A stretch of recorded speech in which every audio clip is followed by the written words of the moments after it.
Hello, everyone. It is I, the Fable of Fables, your new best friend. I'm here to eat your cheese, chat. Your cheese. Give me all your cheese. Nom, nom. What the frick am I saying? Give me your cheese. What am I saying? I don't freaking know. I'm tired, man. Went for a long walk earlier today. Anyway, so this was kind of for my good friend Drevitz, because I know he loves the Zaku too, and this one's kind of for Falco. I honestly doubt he actually ever sees these videos, but this one's for you, bud. We're reacting to the Zaku 2 development history, ground and marine units. I'm actually kind of liking the Zakus. I don't know, I find them cute. I don't know, I feel like a lot of Gundam fans hear me say that and think you're weird. And I'm gonna be honest, yeah, I don't mind. I am weird. So yeah, let's go.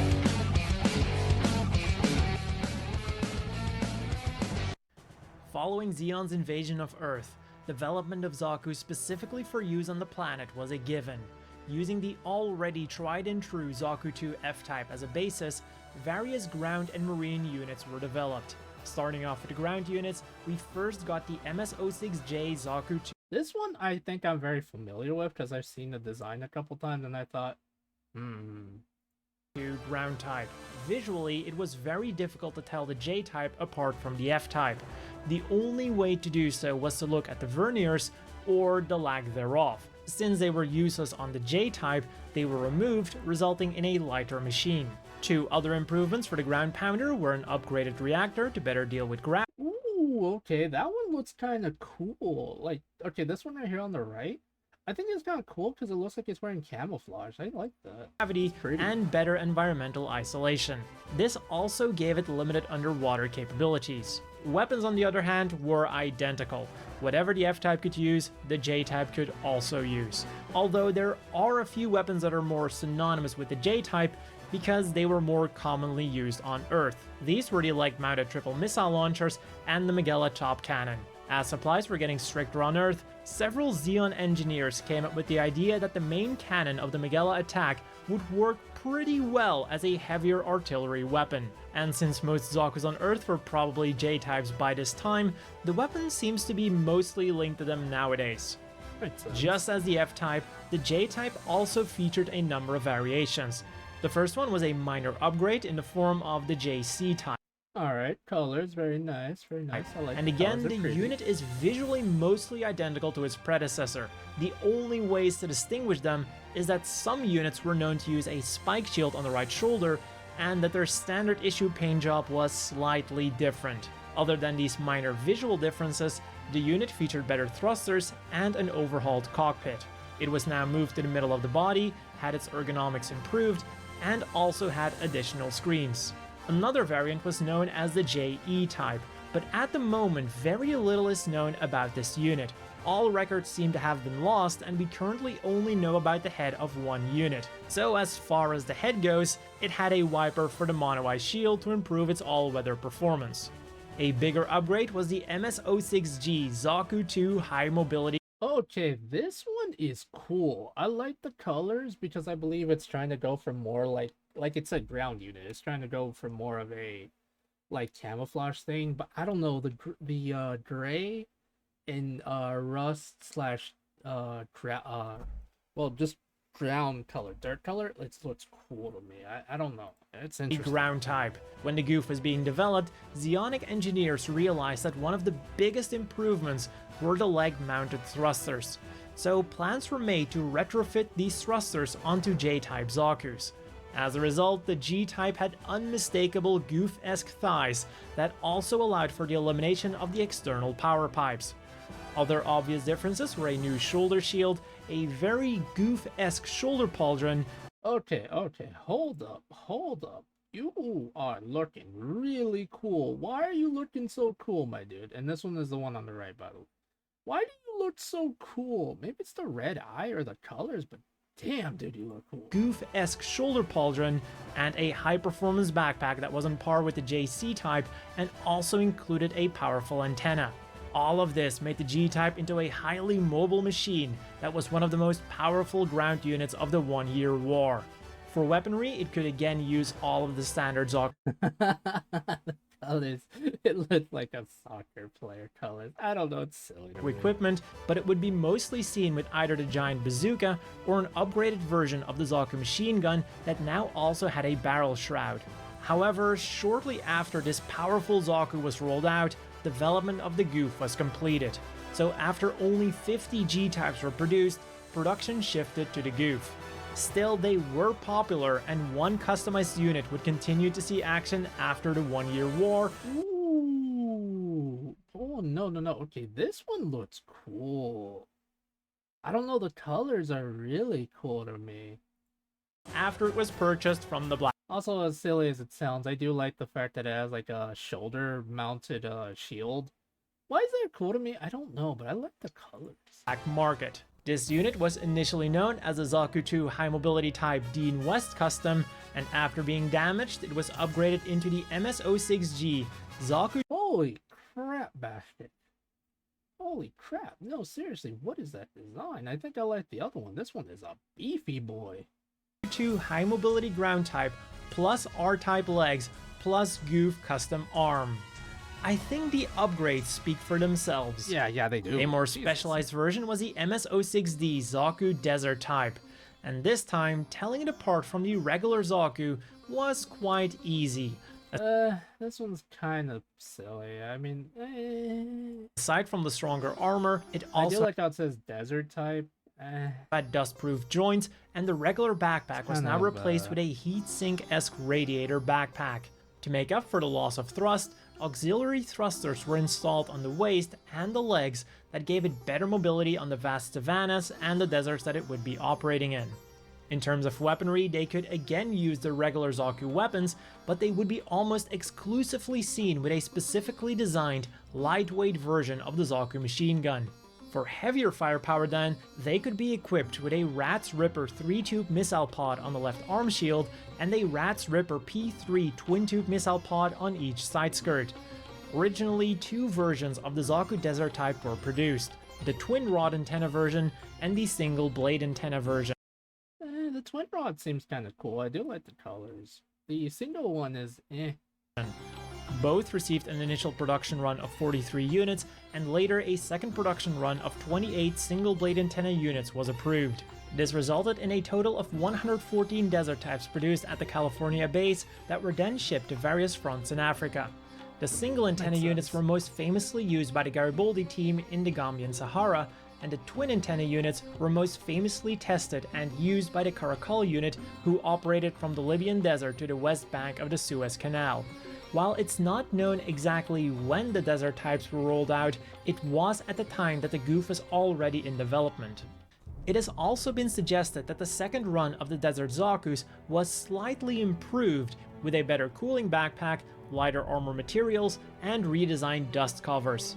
Then after the 1-year war, some of these units were further upgraded by Xeon remnants into the MS-06D Desert Zaku. Although this one's pretty cool. Despite sharing the same model number and a very similar name, the Desert Zaku was quite a radical departure. Its armor was overhauled, it was outfitted with even more sand filters for ambushes in the desert, and the generator was now replaced with a significantly more powerful one.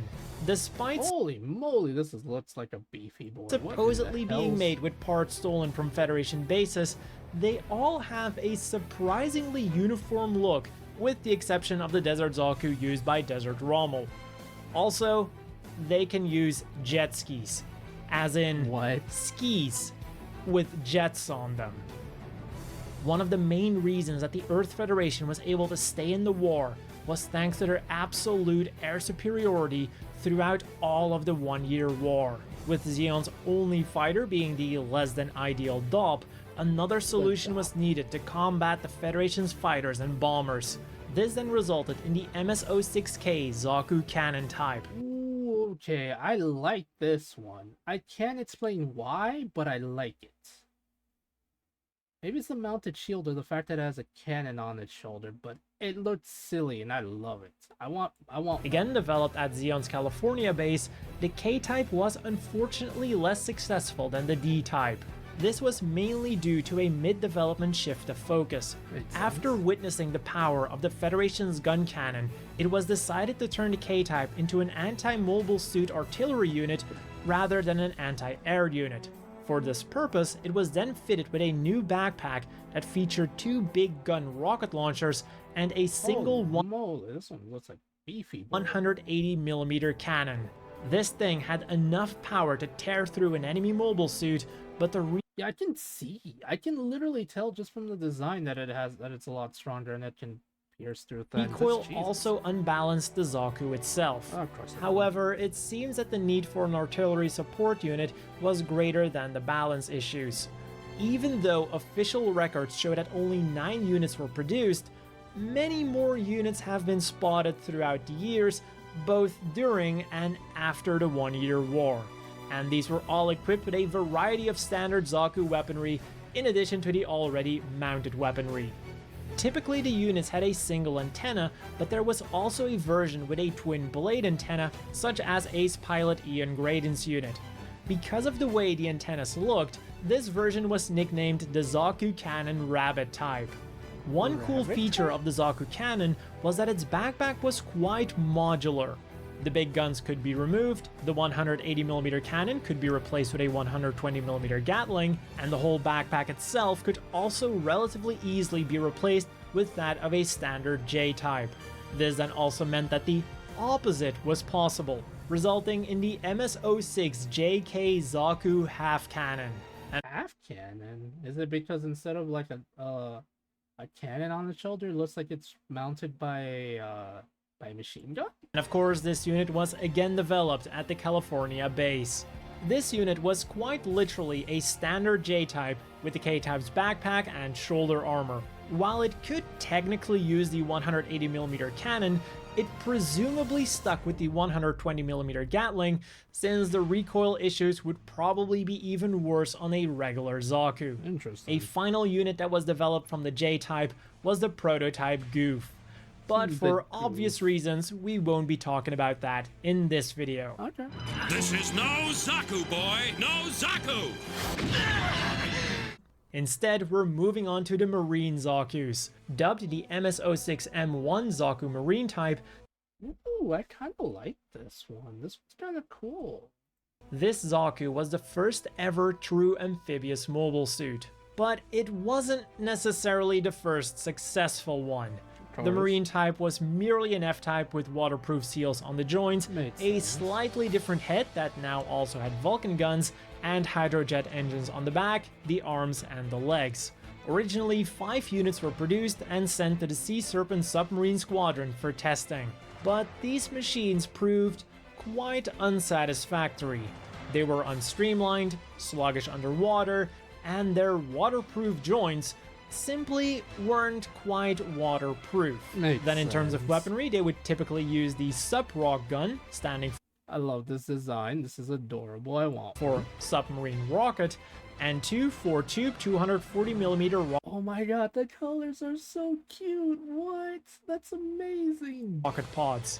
But despite Red their Dolphin shortcomings, Squad colors, dude, Red Dolphin Squad sounds amazing. It sounds adorable. I know they're evil and all that junk, but that's adorable. their story didn't end here. 2 more units were produced, their model number was changed to MSM-01, and they were distributed to various submarine squadrons. Fortunately for them, new Marine units were already looming on the horizon, and the 7 Zaku Marine types would be mostly relegated to data gathering. Look at them. They're hiding. They're adorable. But again, their story continued. After the war, the Federation requisitioned these failed Marine units and began tinkering with them, resulting in the MS-06M Marine Hyzak. And I like this. I like the colors. while they Hyzak looked looks identical to the adorable. Zaku Marine type, they were quite different on the inside.